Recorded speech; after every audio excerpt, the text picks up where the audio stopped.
Oke, tadi kita udah ngebahas soal dua hal, self-compassion dan self-care.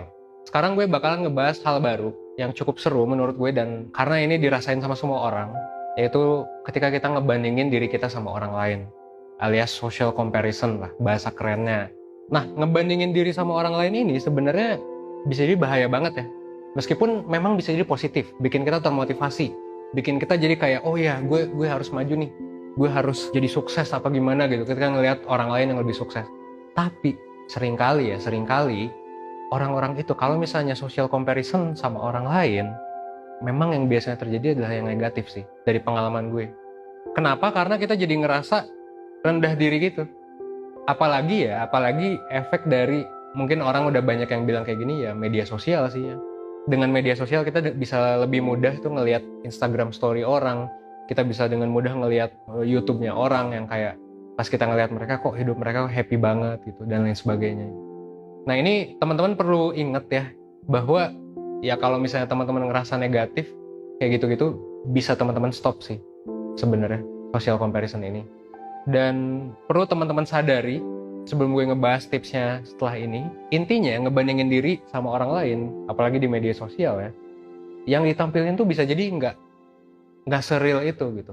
Karena ya yang kita tampilin di media sosial momen-momen ketika apa ya, momen-momen ketika kita bahagia, dan yang ditampilin hanyalah sebagian kecil, mungkin cuma 15 detik dari 24 jam dia hidup selama hari itu gitu.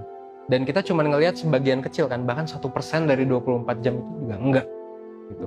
So teman-teman harus sadari bahwa yang ngebandingin ini, ingat ketika teman-teman lihat di media sosial itu hanya sebagian kecil dari hidup mereka, dan yang ditampilkan juga bisa jadi adalah bukan realita gitu, bisa jadi adalah sebuah kebohongan yang ya bukan hal yang real gitu. Itu hanya sebagian kecil, satu itu juga nggak real, nggak menunjukkan sebenarnya hidup mereka tuh kayak gimana.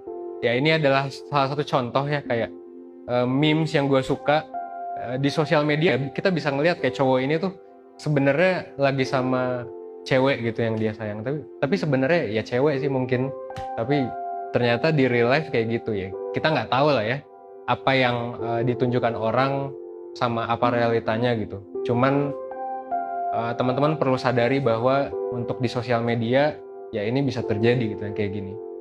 Di sosial media kita ngelihatnya apa, tapi sebenarnya realitanya yang terjadi seperti apa. Nah, ini adalah penangkal dari social comparison. Penangkalnya maksudnya adalah obat dari social comparison ya, dengan teman-teman mencoba bersyukur gitu dengan diri teman-teman sendiri. Karena kalau menurut gue, dibandingkan kita ngebandingin diri kita sama orang lain, ya mendingan kita ngebandingin diri kita sama diri kita sendiri yang dulu. Apa sih progres yang kita alami sejauh ini? Apa bencana-bencana, apa musibah, apa hal yang buruk yang kita alami dan kita ternyata masih bisa survive. Intinya gitu ya, usahakan untuk bersyukur gitu. Karena ini adalah obat dari social comparison. Dengan kita bersyukur berarti kita mencoba mengapresiasi diri kita sendiri dibandingkan dengan kita ngebandingin diri kita sama orang lain gitu. Nah, ini ada satu cara yang menurut gue cukup efektif. Gimana caranya untuk berusaha bersyukur sebagai penangkal dari social comparison ini? Caranya adalah dengan lo pikirin apa sih 3 hal baik yang lo alami di hari ini. Coba lo pikirin apa sih 3 hal baik yang lo alami di hari ini. Udah? Nah, coba pikirin deh.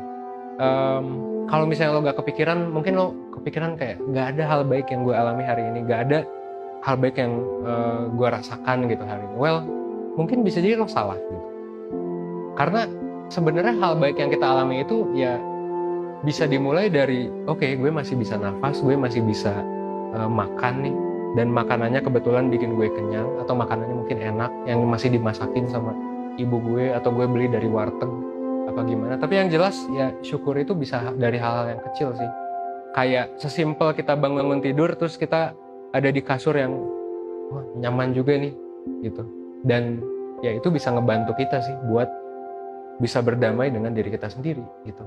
Karena kita jadi lebih berfokus pada apa yang kita miliki dibandingkan kita berfokus sama apa yang nggak kita miliki atau berfokus pada orang lain gitu. Gitu sih. Jadi coba pikirin ya sebanyak mungkin, mulai dari makanan, orang, atau siapapun itu, Dan well, kalau misalnya lo bisa menyempatkan waktu untuk say thanks ke mereka, kalau itu orang-orang terdekat lo, ya please say thanks ke mereka gitu. Mungkin waktunya adalah sekarang, mungkin waktunya adalah dengan lo tiba-tiba ngebeliin boba gitu ke temen lo, nganterin ke rumahnya, dan itu bakalan bikin dia happy, dan kalau dia happy kan lo juga happy karena dia juga adalah orang yang lo sayangi gitu kan. Atau sesimpel kayak ya misal orang tua lo lagi nyetrika gitu di rumah, mungkin lo bisa coba untuk setrikain untuk sehari gitu. Ya jadi banyak hal-hal kecil ya yang bisa lo lakuin untuk kayak lebih bisa mensyukuri sebenarnya, oh ya ini ada orang yang gue sayangi masih ada nih sekarang gitu. Belum meninggalkan gue kebetulan. Ya udah gue coba lakukan banyak hal buat mereka gitu. Gitu sih. Karena kita nggak pernah tahu kan kapan orang itu akan pergi, kapan nafas kita akan direnggut dari kita gitu. Kapan kita akan mati gitu. Kita nggak akan pernah tahu, so ya sayangi orang-orang terdekat lo, sayangi juga diri lo sendiri, dan ya lo coba bersyukur lah atas apa yang lo punya sekarang. Gue mau ngulang lagi ya quotes yang barusan, fokus sama apa yang lo miliki dibandingkan lo fokus sama kelebihan orang lain atau hal yang gak lo miliki gitu. Karena dengan itu lo bakalan jadi lebih tenang. Oke, sekarang kita bakal ngerjain worksheet gratitude journal yang udah lo punya dan udah kita kasih ya. Sekarang lo coba download, lo juga bisa print. Kalau misalnya lo mau ngeprint, itu lebih bagus lagi menurut gue buat lo yang suka nulis. Nah sekarang kita coba telisik nih ya, di dalam worksheetnya tuh ada apa aja dan gimana cara ngisinya. Nah lo coba lihat ke ya worksheetnya, itu kan ada ini ya, di halaman pertama itu ada penjelasan. Nah untuk yang gratitude journal ini, karena ada tanggalnya, itu memang gue mengharapkan lo untuk ngerjain ini selama ya at least 10 hari lah, atau mungkin seminggu, atau bahkan lebih lama dari itu 2 minggu lah. Jadi minimal lo ngerjain worksheet ini tuh 5 hari.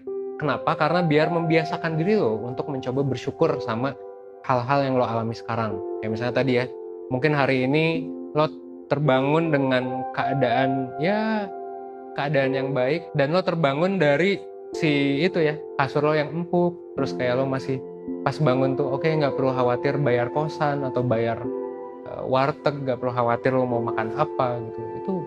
Itu bisa jadi hal kecil yang lo syukuri hari ini, dan besoknya bisa jadi beda lagi kan, bisa jadi mungkin besoknya lo tiba-tiba di chat gebetan, lo mensyukuri hal itu. Nah lo coba catat ya di halaman kedua, itu kan ada tanggalnya tuh, dan beda-bedain tuh per tanggal itu adalah satu halaman yang berbeda. Dia tanggal 1 lo coba ngisi semuanya, tanggal 2 lo coba print lagi, isi lagi, tanggal 3 lo coba print lagi, isi lagi, dan seterusnya dan seterusnya. Mungkin memang kesannya kayak emang nulis bisa ngaruh ya gitu ke otak gue, ke mental gue gitu. Well, bisa, karena ini udah terbukti sama berbagai macam riset. Dan ya penulisan ini meskipun sederhana, ini bisa ngebantu lo buat yang ngelatih mindset lo nih, biar nanti jadinya nggak selalu fokus ke hal yang negatif, tapi lebih fokus ke apa yang kita punya gitu, apa hal positif yang terjadi pada gue hari ini gitu sih. Jadi silakan dikerjakan ya teman-teman.